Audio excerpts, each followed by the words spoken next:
Guys, what's up? Welcome in a day late, but that's okay. We're going to do defense, talk through it. I would much rather take a day and have John walking us through what he sees than myself. So we are lucky to be joined by him again and talk through what was, I think probably, John, you as a DC, this is the most frustrating type of game where the opposing offense obviously has talent to make life difficult for you. A really good play caller, design, a great running back, a quarterback is pretty good, great tight end.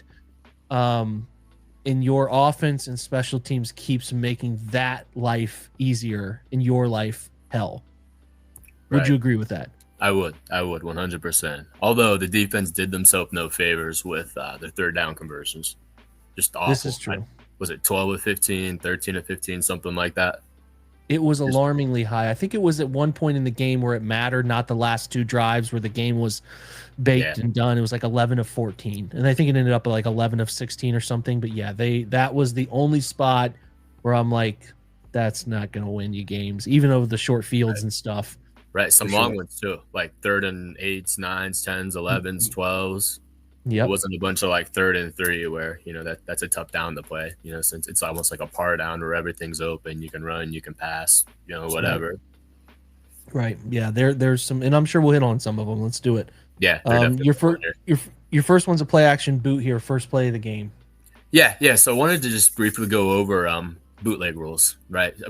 This is particularly for specifically, I should say, for under center play action like this, where you get the quarterback booted out. Oftentimes this day and age, you get a little chip from the defender that's going to go to the flat to hold up your play side end just so he doesn't rush the throw. But we want to talk about defense here, exactly how these are defended. So it's a little different from a pass play. So your second level guy, so in this case, we're talking generally that it's going to be your Mike and your Will in the box, and then you'll have generally your strong safety and then your nickel, or if you're in base personnel, your Sam on the outside. But their coverage rules change once we get the boot action going the other way. So our guy to the play side, he's now rather than making what we call a curl flat drop. Again, this is cover 3 specific. Sorry, I should have added that first, but we're talking cover 3 right here. It's a single high zone. Our first guy, rather than making his curl flat drop, he now becomes what we call a first to flat defender. What that means for him is rather than trying to get depth in a drop, like a typical zone drop from your curl flat players, you're going to say 10 to 12 yards deep, to and through the top of the numbers. Once you hit the top of the numbers, you need to sail or get your butt turned to the sideline with your vision inside right there. However, once we get the boot happening and the boot action happening, then we're going to just go straight down the line, right? We're sliding with the flat defender right there, which we do a good job of here. We'll talk about Denzel Ward and why this got completed in a moment, but he 21 shouldn't be down there where he's at right now, unless something's going on that I don't know about, right? So we get our number 5 right there, right? We see him flatten this out. There's no V drop whatsoever. He's not focused on depth anymore. Yep, it's all about getting his width to the sideline. Now our center guys, right? So our Mike and our Will, our hook droppers. So now they become what we call robot players. So what does robotting mean exactly? I've heard a couple of different definitions for the acronym, but I learned it as roll over and find the dig. So what that means is they're going to be taking their read steps forward, again, particularly in this defense, because they are very attack react. They're very downhill. As soon as they recognize the play action's coming, you're going to execute what's called punching out, right? Like punching out a clock, or you punch out the clock, you turn around and you run home as quick as you can, right? They're going to turn, they're going to go in the opposite of the direction of the play fake, and they're literally going to run. Like you'll see their eyes are going to be completely downfield at some points here. We're looking to find those over routes right there. And you can see that I think it's number 1 there gets matched. The outside receiver at the bottom of the screen, we grab one of them there, right? So we're looking for, because with a lot of these play action patterns, you're going to get a flat route. You're going to get some vertical to the pass side. And then you're going to get generally some sort of intermediate crossing route coming from the opposite side, the original play direction right there. So what your robot and defenders are doing here is they're trying to just turn around, find those rollers, and run straight to them, right? So their technique's out at this point. It's not like a hook drop where we're aiming a couple yards outside the hash, 10 yards deep, eyes on the quarterback. We're going to meld or slide with him based on where his front shoulder's pointing and break when his front hand comes off the ball here. It's really just turn and find a receiver and get on his hip as quickly as you can right there. Right. So, and I should add our backside guy, then he becomes your throwback player. You'll also see teams that'll boot in one direction like this, quarterback will roll out in the other direction, but then they'll run a throwback screen of some sort. In fact, the 49ers did it at some point here, but the Browns blew it up. Right. So those are your boot rules for your second level defender, guys. Now, our issue with this play right here is, again, unless there's something going on, some sort of check that I don't know about, Denzo doesn't get in his deep third right there. That's how this ball gets caught right there. We get that corner route coming from 44. Yep. Right. He swaps under here, under the formation, it gets deep. I think maybe, I guess there's a chance that Denzel Ward didn't see him coming there, since he swapped underneath. It's easy to lose him with all the moving parts here. But, yeah, that's why that throw gets complete right there. Yeah, fun design. This is the old, we got Juice checking the old, they put another guy, you watch high school football these days, put him in it's called this old swing formation stuff. Right. I don't know if that's still the label, but it was back in my day when I was playing, and some of the stuff we would scout was swing right, swing left. Right. The old split between the tackle and the tight end, the inline guy. Yeah. Right. And then they turn him at like a little tilted in angle. So we got doing it again. The 49ers did a lot of that Sunday. Sure did. I noticed that, like a single wing guy, on the edge there, tilted into the backfield a little bit. Mm-hmm. Saw a ton of that. Yep. Okay, let's get to next one, 307.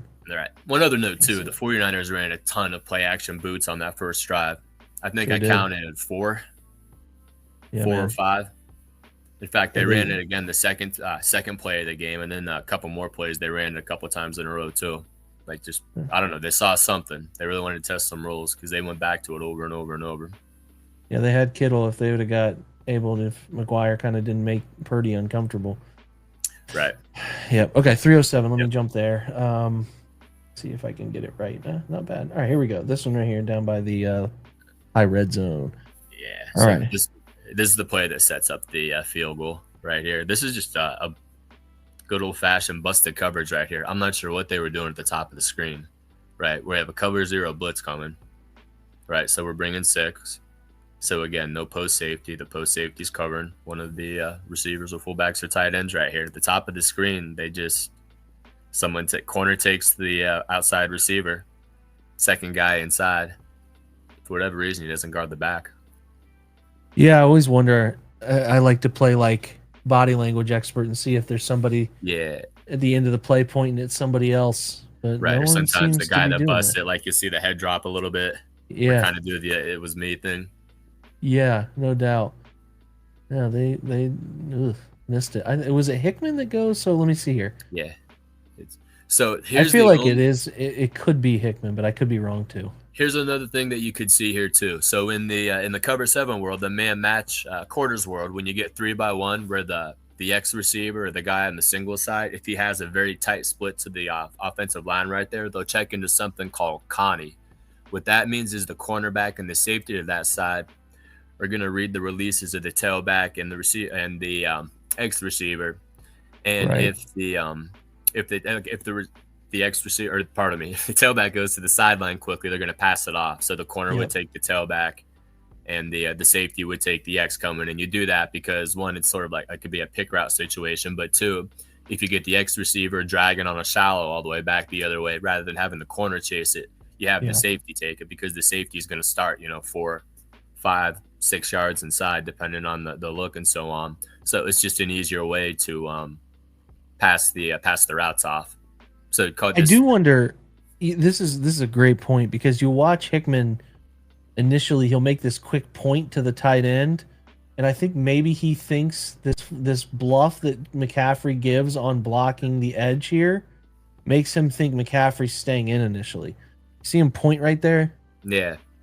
And it looks like McCaffrey's maybe going to cut the edge, but then he ducks up. This is just a minor, really good detail. Yeah, I think maybe he's just, or he could think that he's passing it off in this case, because the tailback's going out to the sideline right there. Corner's going to take it over, and he's going to cut the X, especially if they think he's going to drag across, because he's turning. When you look at his leverage on the wide view, he's turning and facing the receiver right there, like he's prepared to pick him up. But inside, he's playing his man technique, like he's ready for what he expects to be an inside breaking route there, which you would get, of course, if the tailback was going to run a wheel, something like that. Yeah. So maybe it might have been a botched man match call right there. Yeah, he thinks like this out. Because if you're trying to like you follow his helmet stripe here, what's he doing? Is he releasing downhill right away? Then I know maybe a bit more, right? If he's out here, I'm thinking he's either flat or, like you said, maybe rail route up the sideline, something like that. And I think he just dismisses it a little. This is just a guess. It's just a guess. But yeah, and someone's of course. busting there. Yeah, but Someone's we got busting. a bit of an angle route right there, which would also stress that roll. Yeah, also one of the best receiving backs of a generation. So It doesn't makes it a little tougher too. Little details. All right, 501. You have interior gap 501. game with Shelby Yep, Harris. nice here. little game from Shelby Harris. He flashed a couple times. That's it. Just run a nice little simple. He's the nose. Yep. It's going to jam the opposite A gap right there. It's going to get him through the blocking scheme. There we go. Little outside zone lead. Get a chase. Makes a tackle. Yeah, nice job setting the edge by 95 on that. Yep. Too. Ooh. Yeah, and again, that's another great example of what we talked about last week, especially when we get these outside zone schemes or these outside running schemes. We really, really want to squeeze the air out of the next inside gap. In this case, the side of tight end, either the C gap. Yep. Yeah. They do put a tight end out the there. C gap and squeeze the air out of the B gap inside right there, and you can see exactly how it works. If you can stand that man up, then you got the entire pursuit coming right there. Right, nowhere to come. 618. Here we go. Mason Graham hustle play. Yeah. Yep. Recognizes the screen. 1 or 2 yard gain. Yeah, nice play, man. Although he should be getting made fun of by his defensive tackle friends. D linemen, they shun guys who wear the hand warmer. Right. On, the big uglies. They don't like that. Right. A little soft maybe for his position group, but still a great hustle play. He is playing good football. We will let it slide. And in light of, I think we probably featured 4 or 5 plays in our last week's section, like featuring just the defensive line getting downfield and making tackles on screens and so on. Like these guys are playing their ass off. They are really playing fast football. Okay, I think we got toss. This is again, we're highlighting Mason on this one. Yeah, it's just gonna be another great hustle play, all the way down. Yeah, needs to finish that tackle a little bit, but again, it's McCaffrey, so we'll go with it. Yeah, the destruction there. If he gets through there free, and Mason's either passive on the backside, lets his man reach it. This is a home run. Like yeah, this is absolutely, especially if he can cut outside of the guy that's on Carson there. You got a corner and you got a free safety, and that's it. Good play. Tell you what, too, Schwarzenegger's so good with his leverage. We're gonna talk about that in another play or two, but just understanding the side of the blocker, he needs to be to force the ball back to his help. He is really good at that, man. Yeah, he's already great. He's just phenomenal at that stuff already. Okay, we got 850 or 835. All right, so this dirty bunch. Yep. Yep. So I thought this was an interesting check. So we're playing man coverage, and as we know, because we play some man coverage, we're used to our corners and so on, chasing motion receivers, from one end of the formation to the next right here. So what I liked about this is rather than asking either a linebacker or a safety to chase that motion across, they just bump it out like it's cover 3. The guy on the opposite side takes over the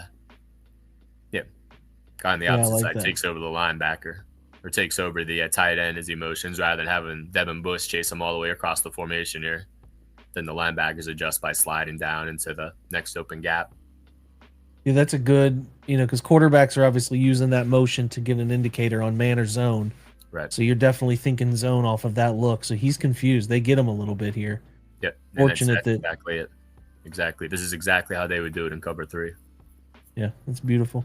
I think they do call Rayshon Jenkins at the top there, number 5, on a hold. Yeah. He just gets kind of I honestly think he trips more than anything else on that. 3 flags, so they obviously everybody saw it. They didn't think he tripped. They sure didn't. All right, 9-17, which might be our next play from the tight view. All right, here we go. All right, so this is going to be another look at Jim Schwartz's philosophy of attack, react, defensive linemen, and fast flow second level players right there. We're going to get another good look at exactly why we want the linebackers to play so fast downhill there. We're looking at number 93 right there between the center and the left guard. We're going to look at that double team. You notice because Schlesinger gets down so quickly there, they're unable to really like get their hooks in on the double team right there because 78 has to come off so quickly because we've got guys, just shooting downhill. 93 gets singled up again before the block is secured, and that's what lets him make the play right there. Yep. All right, again, it's fast flow, attack, react. And that's what Jim Shorts wants to live and die by. And again, going back to, people complain a bit about the how misdirection can get them at times, how, the little trap plays and so on will get them at times. But that's just stuff that Schwartz is willing to give up. Right? It's just that simple. And again, it's football. Yeah. You can't, especially defense, you can't cover everything. You just can't take everything away. It's impossible. No. You have limited assets. So you have to decide where they can be used at. And that involves, like anything in life, that involves trade-offs. And in this case, trade-offs are going to be some of the misdirection stuff and so on. Yeah, if you can manage that, right, create enough negatives, then you can kind of alleviate yourself on those. All right, 10:06. No, hold on, 9:32. So we're on some lever stuff you want to hit on. So when we're talking single high run fits, let me back up. I talked about this very, very briefly last week.